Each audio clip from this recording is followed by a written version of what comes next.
दोस्तों, मोदी जी कर्नाटक में क्या कुछ नहीं करते हुए नजर आ रहे हैं। हमको गाली दी गई, वोट दे दो। मुझे मशरूम खाने को लेकर ट्रोल किया गया, वोट दे दो। हमको केरला स्टोरी पर वोट दे दो। हमको बटला हाउस पर वोट चाहिए। हमको राजस्थान में हुए ब्लास्ट पर वोट दे दो, क्योंकि ये सब कांग्रेस की बड़ी देन है। इसलिए ये सब को देखते हुए कर्नाटक में हमको वोट दे दो।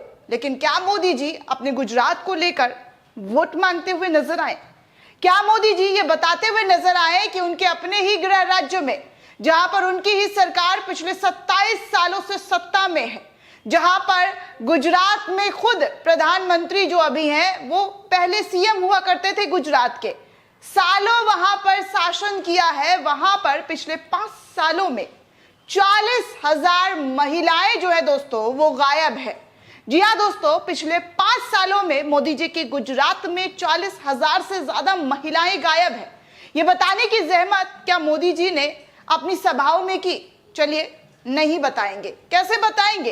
किस मुंह से बताएंगे कि उनके अपने ही गृह राज्य में इतनी बड़ी रिपोर्ट सामने आई है? और इस रिपोर्ट को सुनने के बाद आप भी चौंकिएगा दोस्तों, क्योंकि केरला स्टोरी का प्रचार करते हुए तो मोदी जी को देखा होगा आपने। केरल की लड़कियों के लापता होने पर फिल्म द केरला स्टोरी बनी है, तो इस पर मोदी जी ने खूब प्रचार प्रसार किया। लेकिन इसी बीच गुजरात की महिलाओं की लापता होने का चौंकाने वाला आंकड़ा जो है वो सामने आया है। राष्ट्रीय अपराध रिकॉर्ड यानी कि एनसीआरबी के आंकड़ों के मुताबिक अगर मैं बात करूं दोस्तों, तो पिछले 5 सालों में गुजरात के अंदर 40,000 से ज्यादा महिलाएं जो है वो गायब हो चुकी है। ये एनसीआरबी का डेटा है, वो खुद इस बात की जानकारी दे रहा है। द न्यू इंडियन एक्सप्रेस में छपी एक रिपोर्ट के मुताबिक अगर बात की जाए दोस्तों, तो पूर्व आईपीएस अधिकारी और गुजरात राज्य मानव अधिकार आयोग के सदस्य के हवाले से यह दावा किया जा रहा है कि लापता लड़कियां और महिलाओं को अन्य राज्यों में भेज दिया जाता है, उनसे वेश्यावृत्ति करवाई जाती है। केरल की लड़कियों के लापता होने पर बनी द केरला स्टोरी जहां इन दिनों सुर्खियां बटोर रहा है, खुद इस सुर्खियों को बटोरते हुए प्रधानमंत्री नजर आए, उनका प्रचार प्रसार करते हुए नजर आए, तो इसी बीच गुजरात की महिलाओं के लापता होने का चौंकाने वाला आंकड़ा सामने आया है, जिस पर प्रधानमंत्री जी खामोश हैं। राष्ट्रीय अपराध रिकॉर्ड यानी कि एनसीआरबी के आंकड़ों के मुताबिक पिछले 5 सालों में गुजरात से 40,000 से ज्यादा महिलाएं गायब हो चुकी है। इंडियन एक्सप्रेस में छपी एक रिपोर्ट के मुताबिक बात की जाए तो दोस्तों, पूर्व गुजरात के राज्य मानव अधिकारी आयोग के सदस्य के हवाले से यह दावा किया जा रहा है कि लापता लड़कियों और महिलाओं को अलग अलग राज्यों में भेज दिया जाता है, जहां उनसे वेश्यावृत्ति करवाई जाती है। पूर्व आईपीएस अधिकारी और गुजरात राज्य मानव अधिकार आयोग के सदस्य कहते हैं, सुधीर सिन्हा ने कहा कि पुलिस व्यवस्था जो है वो किस तरीके से ढीली है। यहाँ पर पुलिस व्यवस्था की समस्या है, यह है कि वो गुमशुदगी के मामलों को गंभीरता से लेती ही नहीं है। ऐसे मामले हत्या से भी गंभीर होते हैं। ऐसा इसलिए क्योंकि जब कोई बच्चा लापता होता है तो माता पिता अपने बच्चों के लिए सालों तक इंतजार करते हैं, और गुमशुदगी के मामले की हत्या के मामले की तरह ही सख्ती से जांच की जानी चाहिए। सिन्हा ने कहा कि लापता व्यक्तियों के मामले की पुलिस द्वारा अनदेखी की जाती है, इसलिए यह आंकड़ा इतना ज्यादा बड़ा है क्योंकि उनकी जांच ब्रिटिश काल के तरीके से की जाती है। पूर्व अतिरिक्त पुलिस महानिदेशक डॉक्टर राजन प्रियदर्शी ने कहा कि लड़कियों के लापता होने के लिए मानव तस्करी जिम्मेदार है। अपने कार्यकाल के दौरान उन्होंने कहा कि मैंने देखा है कि अधिकांश लापता महिलाओं को अवैध मानव तस्करी में शामिल गिरोह उठा लेते हैं, जो उन्हें दूसरे राज्यों में ले जाते हैं और उन्हें बेच देते हैं।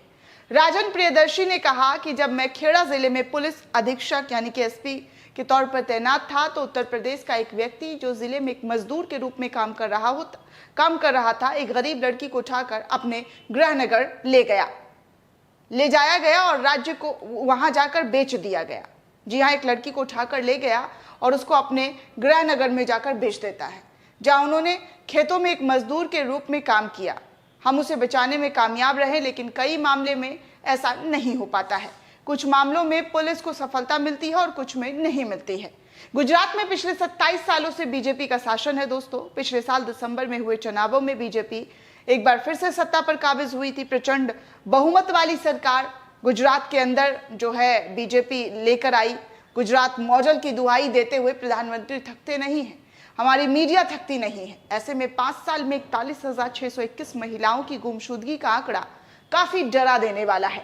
गुजरात प्रदेश कांग्रेस समिति के प्रवक्ता हिरेन बैंकर कहते हैं कि बीजेपी के नेता केरला में महिलाओं की स्थिति पर बात करते हैं, लेकिन गुजरात में जो प्रधानमंत्री नरेंद्र मोदी और गृह मंत्री अमित शाह का गृहनगर है, यहाँ से 40,000 से ज्यादा महिलाएं लापता हुई हैं, इस पर वो बात नहीं करते हैं। ये चिंताजनक है। आम आदमी पार्टी की गुजरात प्रदेश की महिला अध्यक्ष रेशमा पटेल कहती है कि ये आंकड़ा सीधे सीधे गुजरात मॉडल पर सवाल खड़े करते हैं। प्रधानमंत्री नरेंद्र मोदी ने गुजरात मॉडल को पूरे देश में घुमाया, लेकिन सच ये है, इतनी बड़ी समस्या, इतनी बड़ी संख्या में गुजरात की बेटियां, बहन, महिलाएं लापता हो रही है, इस पर मोदी जी खामोश हैं। अगर बीजेपी की केंद्र और राज्य की सरकार तनिक भी संवेदनशील है तो इन लापता बहन और बेटियों की खोजबीन तत्परता से होनी चाहिए, ऐसा मांग करती है आम आदमी पार्टी की अध्यक्ष।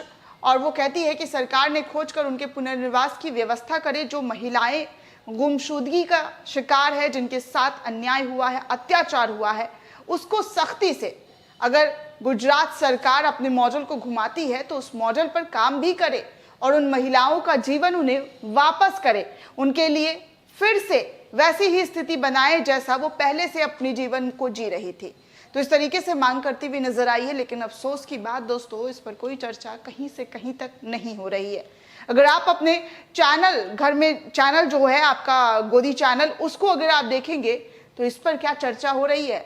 इस पर ऑपरेशन करके जो है कोई खबर चलाया जा रहा है? नहीं चलाया जा रहा होगा। हमेशा की तरह इस खबर को दबा दिया गया है और इस खबर को बताने के लिए मीडिया के मुंह पर ताला लगा दिया गया है, क्योंकि मीडिया बोलती वही है जो आका की तरफ से हुक्म आता है।